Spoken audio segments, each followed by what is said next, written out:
Debbie, Richard, and Diana arrive at their home in Dallas of 2060 after returning from their time trip to the year 1990. And there they find Carrie, we are home. Debbie, come to me, please.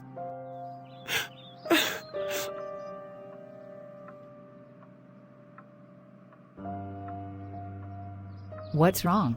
I thought you'd be happy to see us again. I am, but while you were gone we suffered another painful loss. Mother Lucy is dead. She passed away in Mother Jessica's arms last night. I got the news less than an hour ago. Oh no!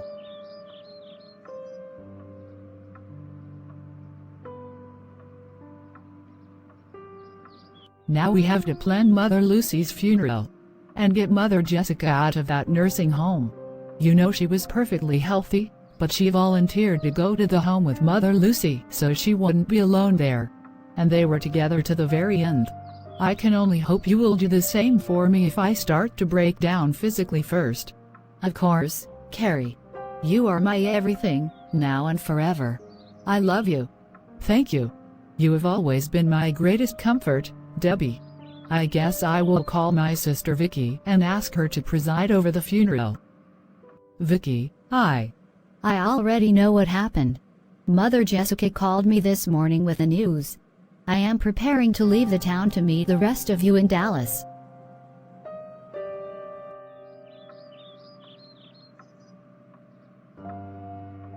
I promised you and Mother Lucy that after one of you died first, I would take the other back with me to the Smith-Wilson mansion in the town. Paul is getting a room there ready for you. Thank you.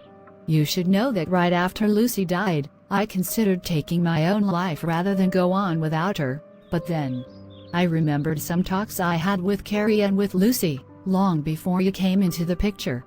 Carrie, Lucy and I love you so much that we would die to save you.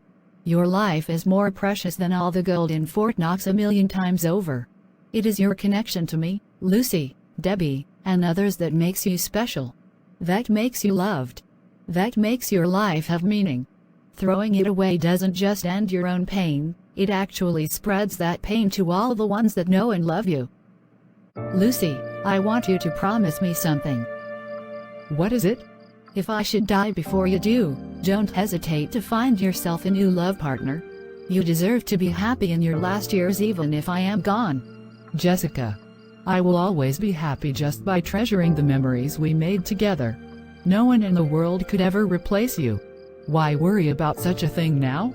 My father died many years before my mother did and I always wondered why she never remarried.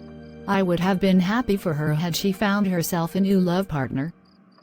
She probably was more focused on being a mother and a grandmother than on possibly being a new wife to someone else. And of course, she was dedicated to her cat shelter. In any case, you need not worry about me. I will be fine. We have Carrie and she will be my treasure and support even without you.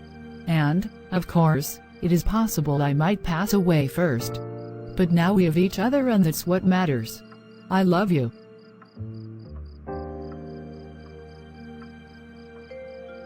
And then there was a talk I had with Sandy a few months before she passed away. She told me something amazing. I could have died decades ago, Jessica. Back when Debbie was only 13, I actually met a future version of her and Diana Hudson, and they told me that I would come down with multiple sclerosis and then kill myself to end my own pain and not be a burden anymore to Debbie. But I actually hurt her so much. They then gave me a vaccine so I wouldn't be crippled. And as a result, I was able to get elected mayor of the town, and I made such a huge difference in so many people. I am happy the way my life turned out, and I am so thankful for the opportunity I was given.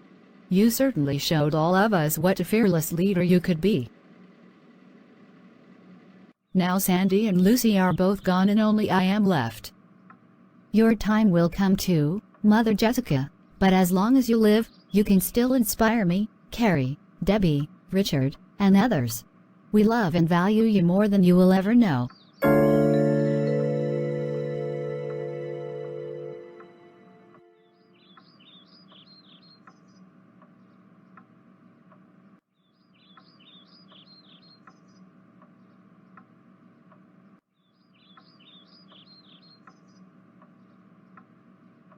It is the day after Lucy's funeral in Dallas of 2060. And at the Smith-Wilson mansion. James and I have decided to adopt you and Mac so you can have a family again. You are already living with us, so why not? What does it mean to adopt someone? It means James and I would legally become your new parents. I would be your mother Penny and James would be your father James. You and Mac would become our fifth and sixth children. Our first was Vince Smith, but he died just over 2 years ago after he came down with an illness resulting from his allergy to dairy products. He was born to us, but we also adopted triplets and helped raise them as well. If you think that's what's best for us, so be it. Oh, and that death ritual you had for your Aunt Lucy was amazing. You all must have really loved her. She was indeed special, but life goes on. We remember her for what she was and did. She helped make Carrie the wonderful lady she is now. What am I going to do, Vicky? I spent so much of my life loving Lucy and helping to raise both Carrie and you. What else can I do with my life? Well, there are those teens who used to live in a cave 100,000 years ago. We've been having a tutor give them lessons so they could be made ready to attend high school in a year or so, but it just occurred to me that you could also give them lessons. From what Debbie and James told me, those kids were quite helpful in their last time trip, so I will help tutor them. Also, you could get a job at the Tuscany Tavern again. Penny told me that she needs another cook. Could you do that? Sure, I'd love to do that again. Karen Green, for decades I lived with you and we had 7 children together. And for their sake I stayed with you. But I finally decided I had quite enough of your self-righteous, arrogant, materialistic attitude. So I am giving you these now. What? You are divorcing me? How can you do this? What happened to the meek and loving man I married? He's dead and you killed him. This is your fault. I want you out of this house tomorrow. Go live in those slums you own. You make poor people pay rent to live there, you might as well share in their misery. Sandy, can you believe what your father is doing to your mother? Not only can I believe it, I demanded he do it. I told him that either he divorce you now or I would leave this house as soon as I turn 18 and disown you anyway. So get out. It's time for you to suffer a taste of your own medicine. It has been 3 weeks since Isaiah Green thrust divorce papers into the hands of his wife Karen and kicked her out of their home. What are you doing here? I'm here to beg for your forgiveness. I did like you asked and took an apartment in the building I own and it was horrible. All those roaches, rats, and bed bugs. All that mold. I can't live like that. I want to live in our house again. Please. If you are unwilling to live like that, no one else should either. If you want me to take you back, then you will provide pest control for every single apartment in that place and clean out all the mold. Are you serious? That will bankrupt me. Then you sell the building to get back the money you spent on it. Only then will I take you back. Is that clear? All right, you win. I will do as you ask. So, is Sandy here? I'd like to talk with her too. She has actually been spending all her free time lately reading her Bible. It has become her obsession. Interesting. She will no doubt be a great Sunday school teacher. She was always so brilliant.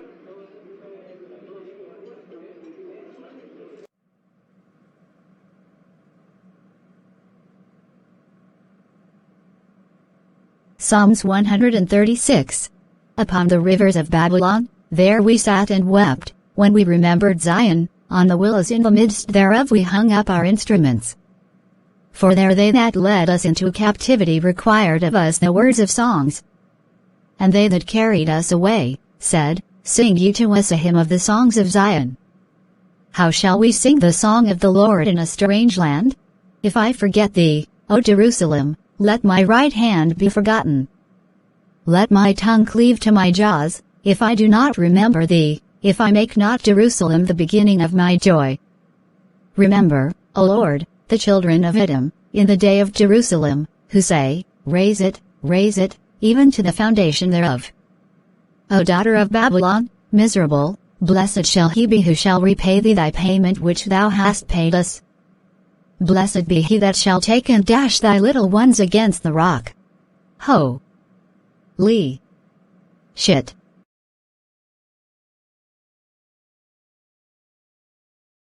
Hello. I understand that James Smith lives here. I wish to speak with him. And who are you? You'd better not be trying to sell him something. He won't be interested.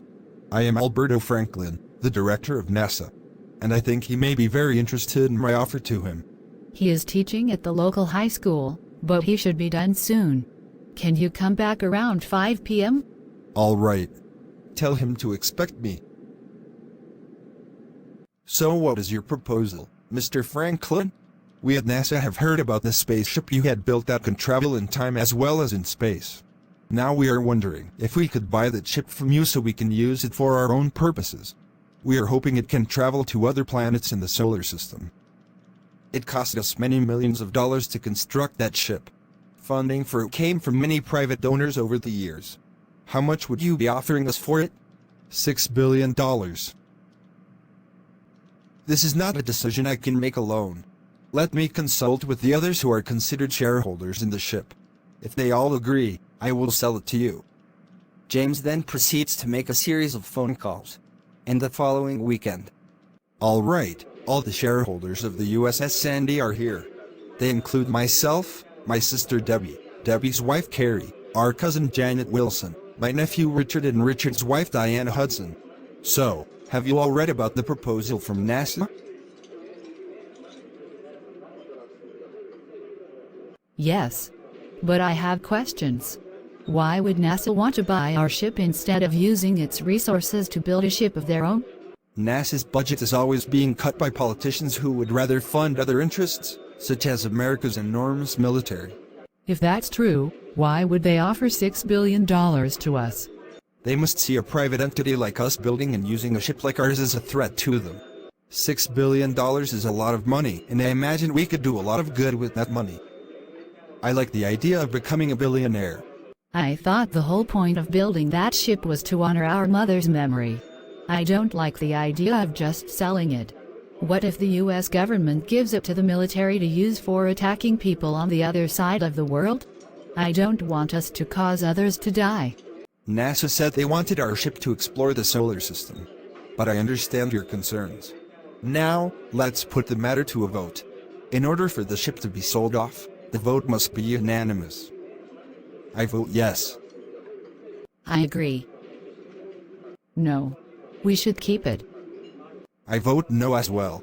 In our hands we know the ship will never be misused. So be it. But we need to find more uses for the ship. If the ship is capable of traveling to other planets, then we should do that. How long might it take to go to Mars, for example? That would depend on its trajectory. Maybe a month, maybe up to a year. We will need to refuel the ship, and buying more fuel for it will cost us more money. Mother Debbie, is that your phone? Yes. I don't think funding for the ship will be much of a problem. I just got a text from Denise Miller, Steve's wife. Steve has passed away, and his will splits his multi-billion-dollar estate between his son Sean Miller, me, and James. His funeral is next weekend. Steve was Mother Sandy's second husband. It's sad that he is dead, but at least this way we become billionaires without making that deal with NASA to give up our ship. So Carrie and I will go to Tulsa to attend Steve's funeral. We will tell the rest of you how it went. Debbie and Carrie attend the funeral of Steve Miller in Tulsa and then meet privately with Denise, Steve's widow. Thank you both for coming here. And as promised, here is the inheritance from Steve's estate. 2 checks for $1 billion each, one for me and Carrie and one for James. Yes. Our son Sean has already gotten his share, including the club that was once owned by your father and then taken over by Steve. James and I intend to use most of this money to keep our spaceship supplied and in good repair. I figured as much. Steve did fund your project from the beginning. I hope you remain highly successful with your missions. Debbie, let's head back to the town and consult with James on what our next mission should be. Once we get the USS Sandy completely refueled and restocked with supplies of food and other necessities, we can proceed to launch it again. What will be our destination this time? I want us to be the first people to reach the planet Mars. If we succeed, we will be world famous, just as Neil Armstrong and Buzz Aldrin became after they reached the moon. That might take us a long time. We would have to quit our jobs before we leave Earth. I think it will be worth it. There are still people who are crazy enough to think the moon landings were faked, that no person has ever set foot on the moon. We may always have crazy people among us. That doesn't affect reality, though. About a month later, the USS Sandy is ready for lunch again. I have transferred ownership of the Tuscany Tavern to Jessica, freeing me to accompany you and the others on this trip. Good. Your job will be to cook and serve food for all of us. Debbie will be our second in command, Carrie will be in charge of security, Richard will be science officer and navigator, Diana will be communications officer, Janet will be chief engineer, the robot will assist her, and Jen and Mac will assist in cooking and serving meals. Now, everyone take your positions, we will launch in a few minutes. And so half an hour later. Richard, report. All the ship systems are fully prepared for launch. We will launch in 5, 4, 3, 2, 1, 0. Engaging.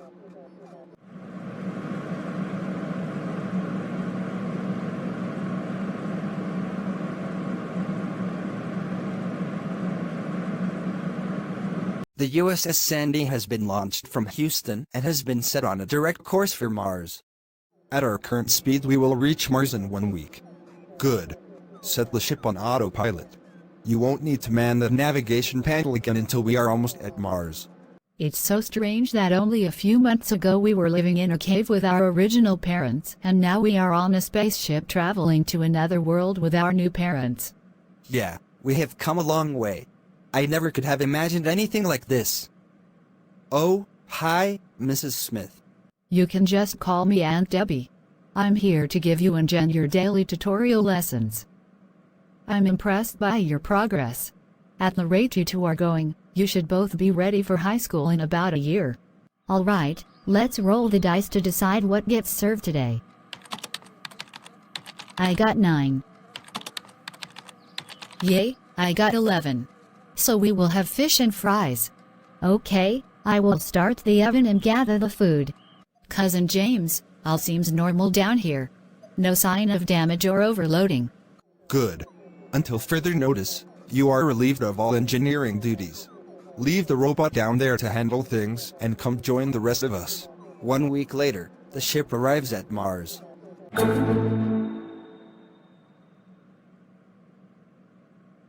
Now that we have arrived here, we need to decide who will actually set foot on the surface of the planet.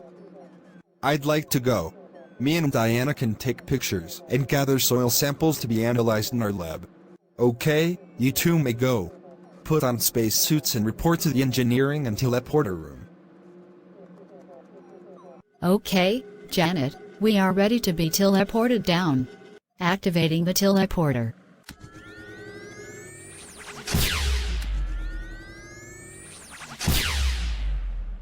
We made it. Now let's get busy gathering the soil samples and taking pictures. This is so awesome, Richard. To think we are the first humans to set foot on another planet. We will be even bigger than those Apollo astronauts who landed on the moon. Yeah, what an achievement. James, we just received a message from Earth. It's the President of the United States. Let's hear it. Crew members of the USS Sandy, I have just been informed of your arrival at Mars, and I wish to send you this special note of congratulations. Less than a century ago, our ancestors witnessed an equally stunning feat, the arrival of 2 of our finest on the moon, and that was considered by many to be the greatest event in human history. Now you have exceeded that end. So we salute you. and we eagerly await your return so we may hold a celebration in your honor. Yahoo! I have never been happier. Richard Sims to USS Sandy. We have finished taking pics and gathering soil samples. We are ready to be teleported back.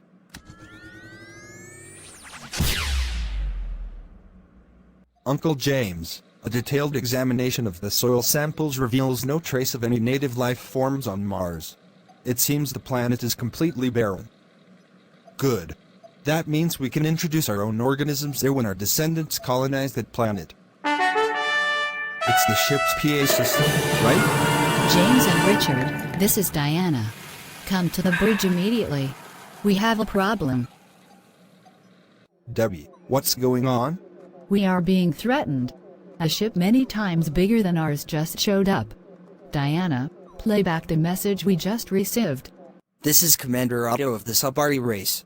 We are here to claim the planet below as a colony for our space empire. We demand you leave immediately. Failure to comply will be seen as a hostile act and may result in your destruction. Diana, I will reply to that threat. Open a direct channel to the commander. This is James Smith Bentley, commander of the USS Sandy. You have no right to claim that planet. It belongs to us humans. We live on the third planet in this system and want to also colonize the fourth planet, which we call Mars. Our ship has over 10,000 colonists that are ready to take over Mars. How many are you? Just 9. Then it is no contest. We will colonize Mars immediately. Plus, we have powerful weapons. We have scanned your ship and it has no armaments of any kind, so you cannot stop us. You must leave. Now. This sucks, Debbie. What was supposed to be our greatest triumph has instead become our greatest humiliation. It could be worse. They are not threatening to conquer Earth and enslave humanity. Not yet, you mean. We should return to Earth immediately and warn our leaders of this new threat. We could be facing an interstellar war soon.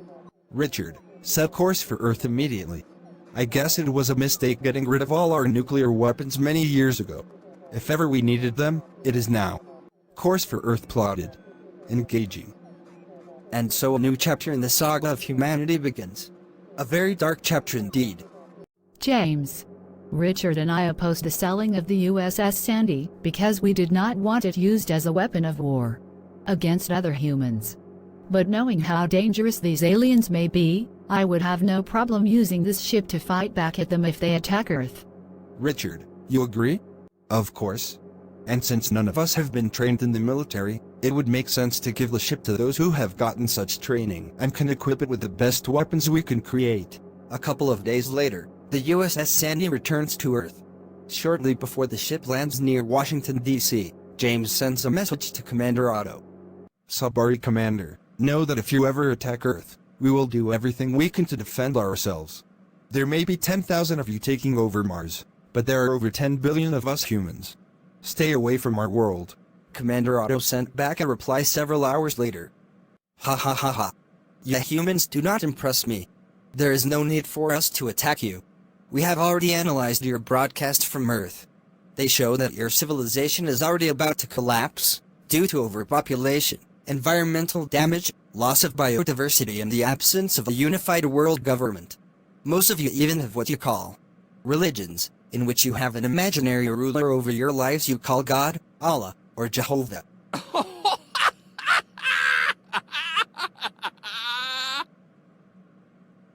So we don't need to conquer humans. We will just sit back and watch as you fools destroy yourselves and then swoop in and take over your world without firing a shot. He does have a point, Mr. President. The surest way for us to prove ourselves inferior to them is if we do cause our own civilization to fall apart. Yeah, but that crude shot about religions is just offensive. As a Catholic myself, I don't see how believing in God means we are inferior. It's just a different point of view. Well, a lot of people think that God will save humanity no matter what we do to ourselves. But that seems like a desperate gamble to avoid taking responsibility for ourselves. There is nothing moral about that sort of crap. I see. You are dismissed now. You have done your part and now these aliens will be our problem. We thank you and your colleagues for your service.